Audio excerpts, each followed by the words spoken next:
Alright, Singles Inferno episode 8. I can't believe we're this far along. If you're new, we are reviewing this show with hot Korean singles on an island called Singles Inferno. I'm your host, Giovanni, and the commentary and the insights that you're gonna get in this video is gonna be different than every other video because if you don't know me, I'm a guy who was very socially awkward and nerdy.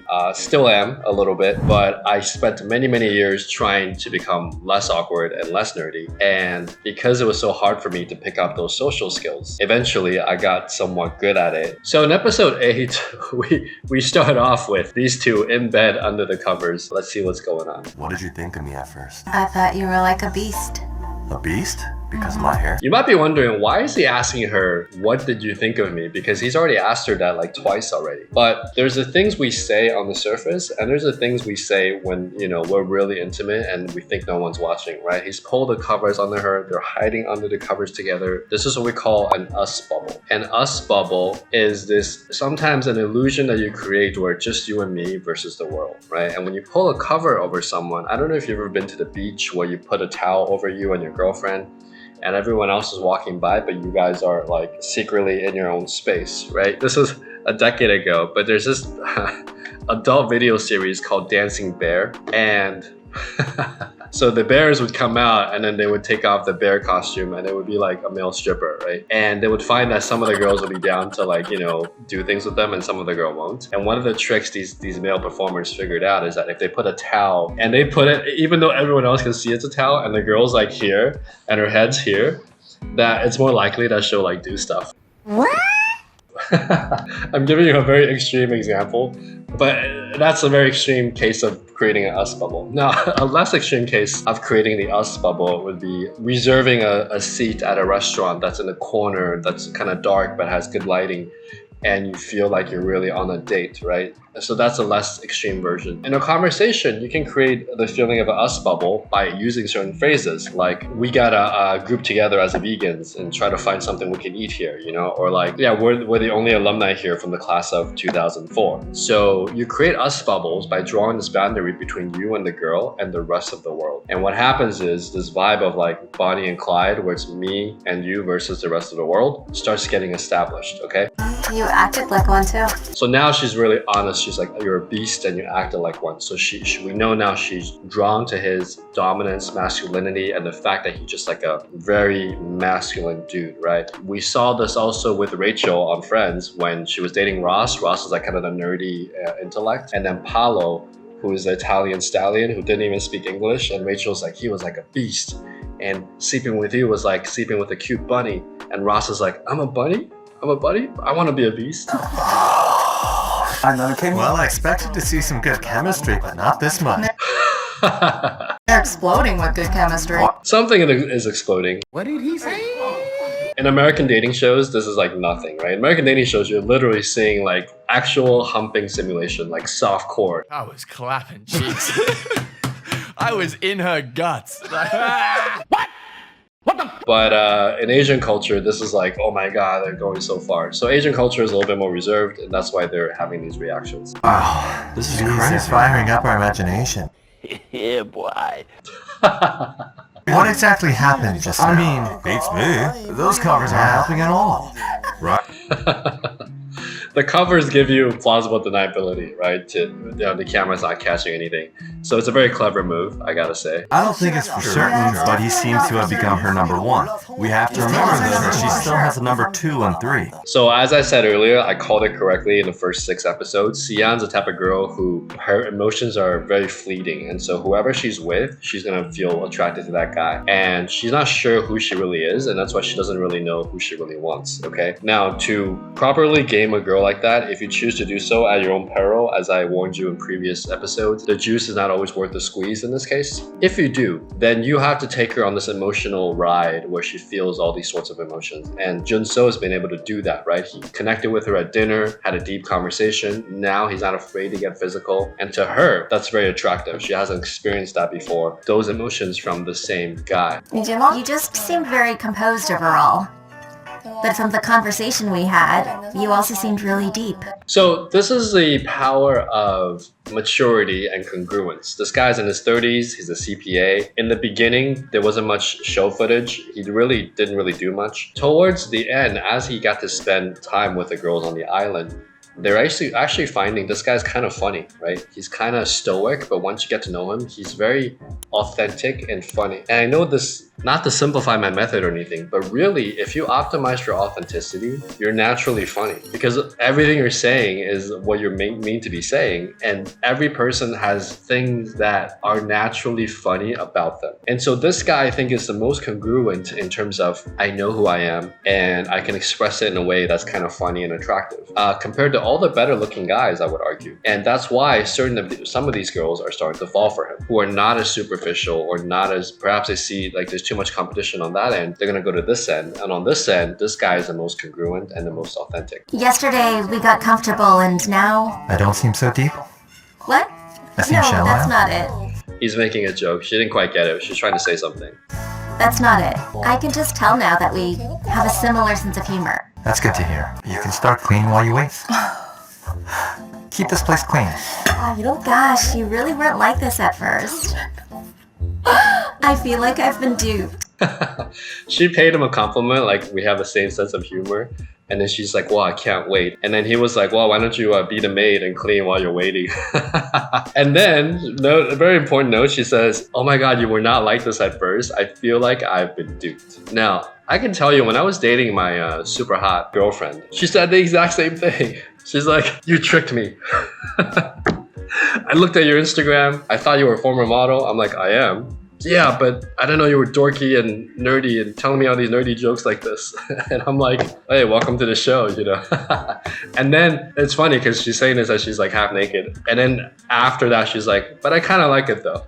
But I kind of like it. So this guy played the long game, and then he was in an environment over 10 days where they had to date and he could do that. But in a normal society, would this girl have gotten to know him? I don't know. I played the semi-superficial game, which is, yes, I have all these, you know, my Instagram looks high value, but it's balanced between high value and authenticity. So you'll find me, my modeling shots here, but you also see me with my mom here, right? So I wanted to capture the girl who has social value and to her it matters a little bit. But I also wanted to capture the girl who, yes, that kind of matters a little bit, but also want like the deeper stuff, okay? So there's different ways you can get your personality out, and there's different ways to play the game where you capture most of the market, the net, and from there you pick the fishes that you want to eat that are good for you, that are compatible with you. That's what she's saying here. She's like, I got duped, but this new person, I actually really like him. Now, these days, I can express my dorky personality right off the bat. Back then, I could do that too, but I knew that if I did that, I would lose some of these more like superficial girls, and so I will keep that into myself. But if your strategy is to look for the right one, just one girl for a long-term relationship, you want to, as soon as appropriate, express your full self. If you're looking to get a lot of experience in the beginning, you almost have to dupe them. Dupe is a strong word. You almost have to create this framework where, okay, like I'm this type of dude that gets the most amount of different types of girls, right? It's the same in a job interview. It's like, oh, I can write my resume where it's very specific. I'm an engineer for back-end firmware for this legacy system, right? But if you write your resume like that, you're gonna miss out on a lot of other job opportunities. But if you write your resume like, hey, I'm an engineer, full stack engineer, I can code back-end, front-end, you're gonna get a lot more job offers, and you can adapt as you get the job. So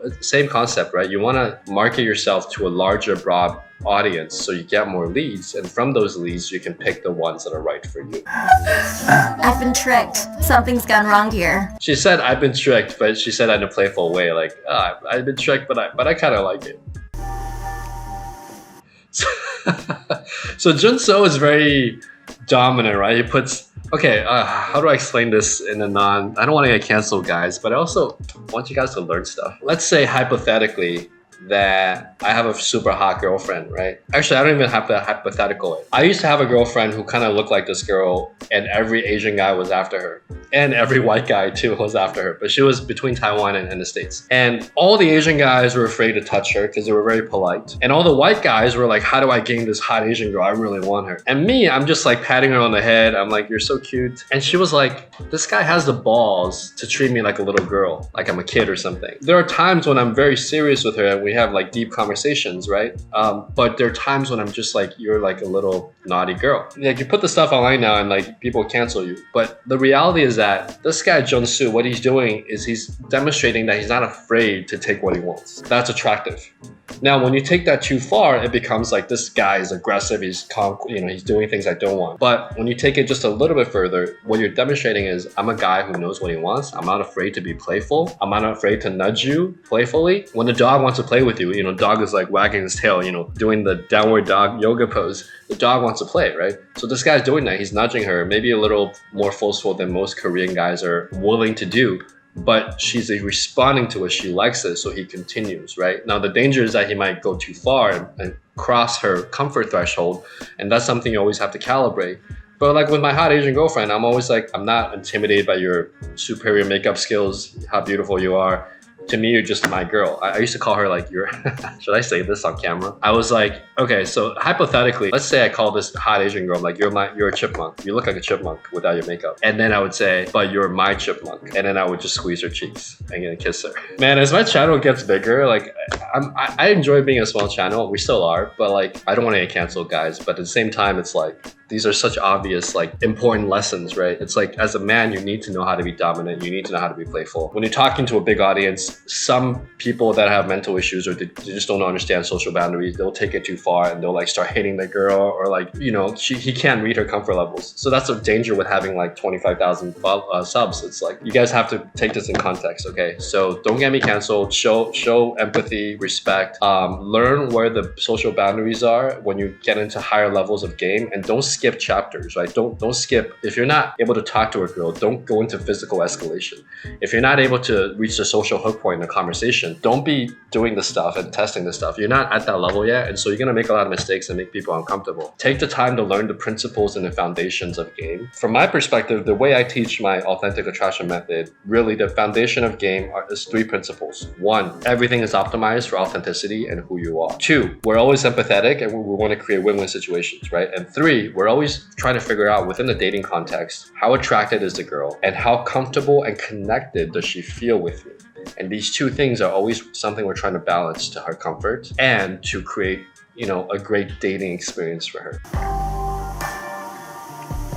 Did you see that look she gave him? It's like a look of like kind of annoyance, but also like, I kind of like it. So she's kind of playing cutesy. In Chinese, it's called sajiao, which is like a lot of Asian girls do this when you start being dominant, because it's like, wow. In the back of her mind, her almost like subconscious, she's like, no other guy dares do this with me. And with Asian girls, it is attractive. Now look, in Asian culture, when I go back to Taiwan, Japan, Korea, every guy is so shy and timid that I do the opposite of that, right? In American culture, everyone's so aggressive, I take a step back and I demonstrate value. That's the game there. So you always have to stand out from your competition. And the question I'm always asking is, what is my competitive advantage in this situation?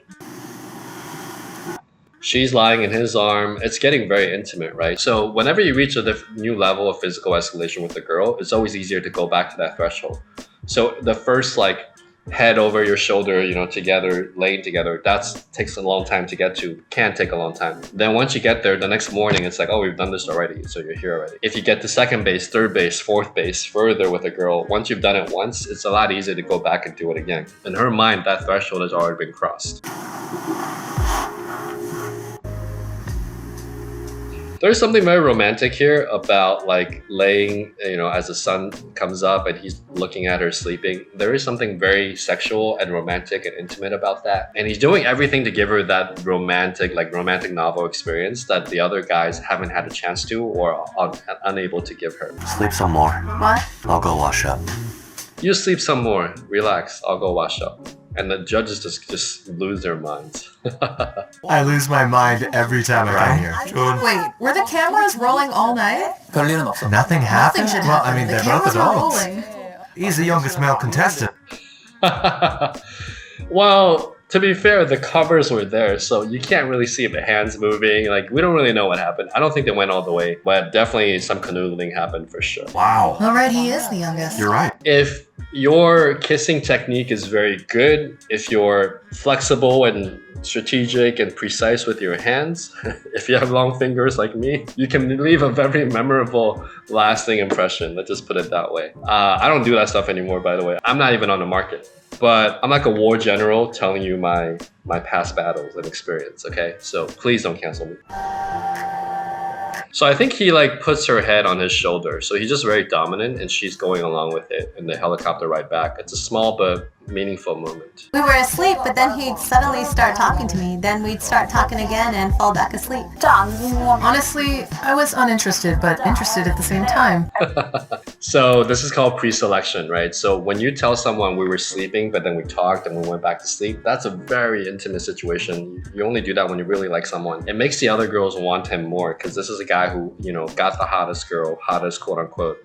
And now this draw from the other girls that like find him attractive. The science of pre-selection is very, very clear. I get comments from women sometimes in my videos where it's like, oh, pre-selection is not true. A pre-selection is when women find men who other women want more attractive. But the same is not true for men. Men don't find a girl that other men want more sexually attractive. We just look at her and we kind of assess how sexually attractive we are. And the reason for that is grounded in evolution. The amount of time it takes to process whether or not a man has real value is longer for a woman, whereas a man's ability to process replication cues takes about 7 seconds. So naturally, the female brain has been wired to respond to pre-selection much more strongly than men. If you doubt me, just go on any Google or AI search and just type like clinical studies for pre-selection, double bind, and you'll see a like overwhelming number of studies that confirm this. Okay guys, that's it for this video, but be sure to subscribe because in the next video, we're gonna deep dive into the next episode and what happens when they return to the island. Enjoy.